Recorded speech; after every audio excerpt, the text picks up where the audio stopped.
Yeah, God, you was asking me about the book, and I wrote it. And I was saying that those last couple of months, I really had to dig in because it turned like a perfume shop. And I just kept trying. It really got me to another level of writing.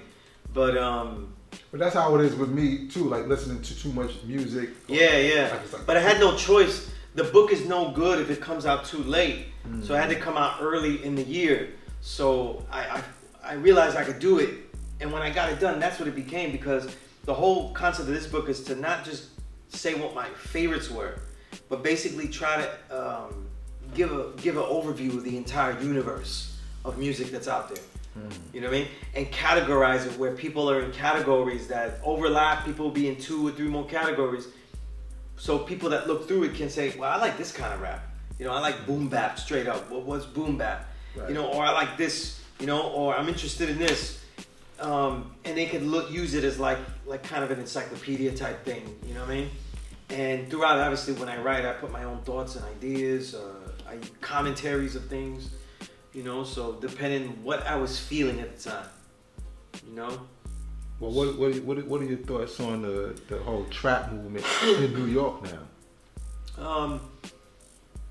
See, that's one thing that, you know, my work isn't to cover bad music, so I don't need to cover things just because they exist. This is something that happens a lot. That's why I asked you the question. Yeah. Yeah, that's not my job to cover bad music. You know what I mean?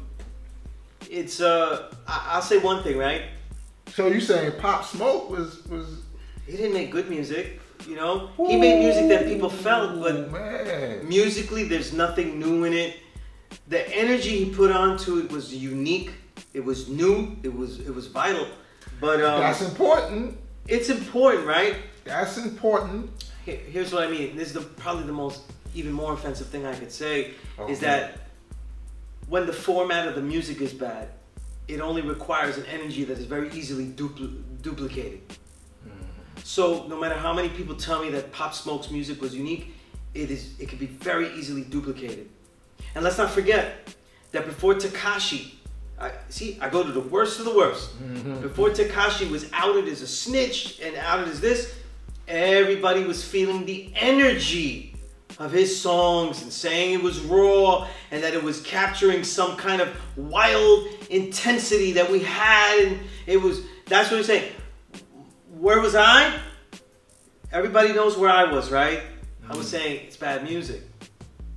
It's not good music. But damn, you know what I mean? You're equating Tekashi and Pop Smoke? Because because people don't know the history of what was happening.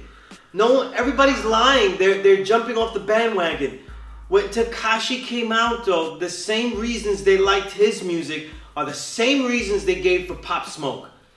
The same reasons. The intensity. He captures a grittiness, a wild nature, a rawness that's being conveyed here. But that's the right, kind of the roots of but hip-hop, but see, what I'm saying is, though, because the music is bad, it has, in other words, it's extremely limited in scope. It is very easily duplicated. Oh man, Sunez, man. This is what I'm saying. Look, let me say this point. When the music is very easily duplicated, it is easy to capture an essence. It is easier to posture on it. Look.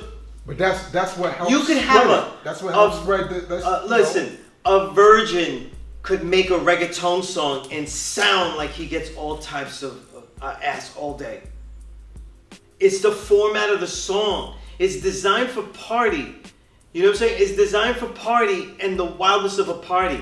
That's why, like a lot of Latino music scholars, they were using my work as a way to counter-write against it, to defend reggaeton, and they all failed because and they said their main attack was that I'm not in those social spaces, but I'm not judging music by the social space we're in, right? Which is Puerto Rican in New York versus a Puerto Rican that's out there making the reggaeton. So they actually discredited me because I'm not from PR itself, right?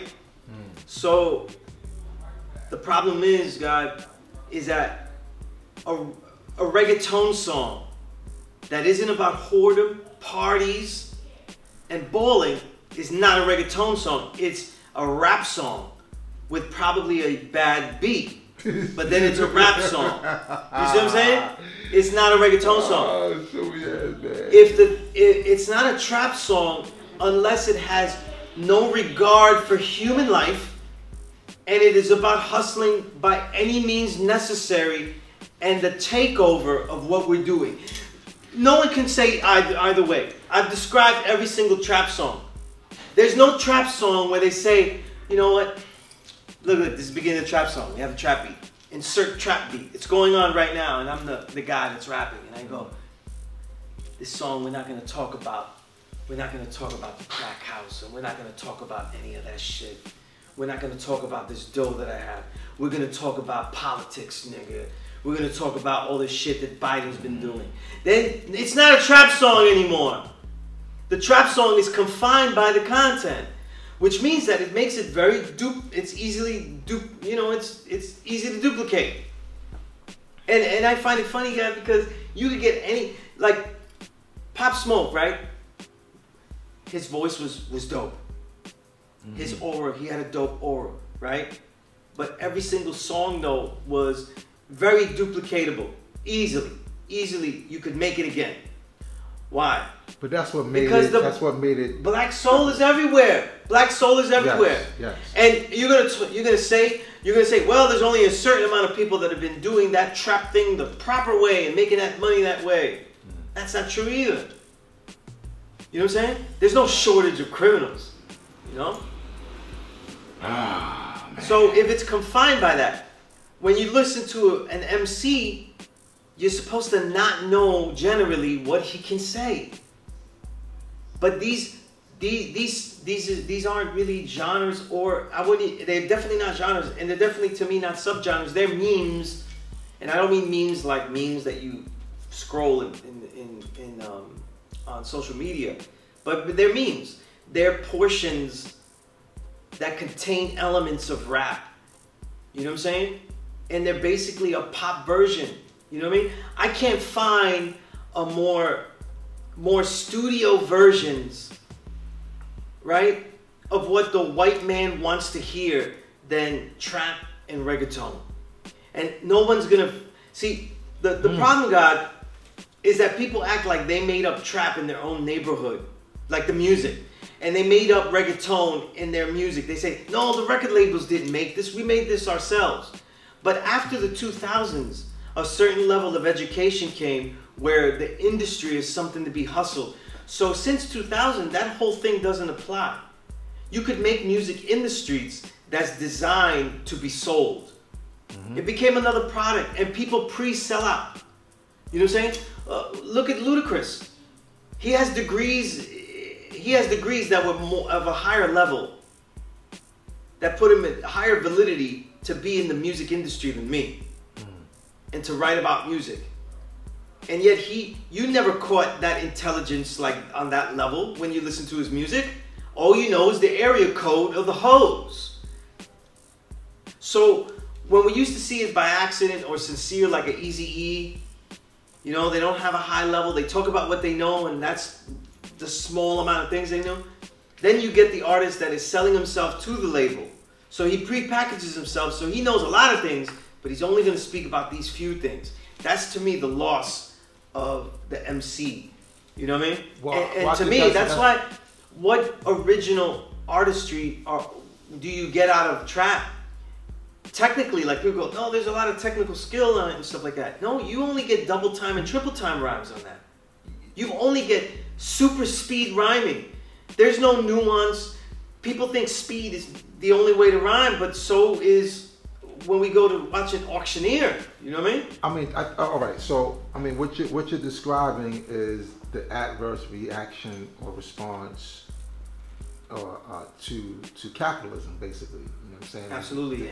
And to me, these memes of music that come out of hip hop, they're from the streets. Oh, okay. Selling themselves to the labels. Okay. Well, yeah. All right. So. And thanks to Master P and No Limit, because he's the first street guy that made bad music on a large productive scale. Okay. See, and now, see, when I talk like this guy, now you know why I got, because I said this when No Limit was the main advertisement at Double XL. Peace, God. So yeah. I always blackballed myself. No Limit was the main advertisement. Oh yeah. You shuffle through any remember magazine during the late 2000s, 90s, early 2000s. No Limit and Cash Money. No Limit is what's making their money. So if I go into the magazine saying, yo, this is some bullshit, they're selling us. Back then, you're getting 80-minute CDs of filler. Of guys that probably couldn't give you 3 songs that are good. And you're getting 80 minutes. But what's interesting about that is that they, from that era, they were able to penetrate the consciousness of the people a certain way. You know, I don't know. If Mecca did this.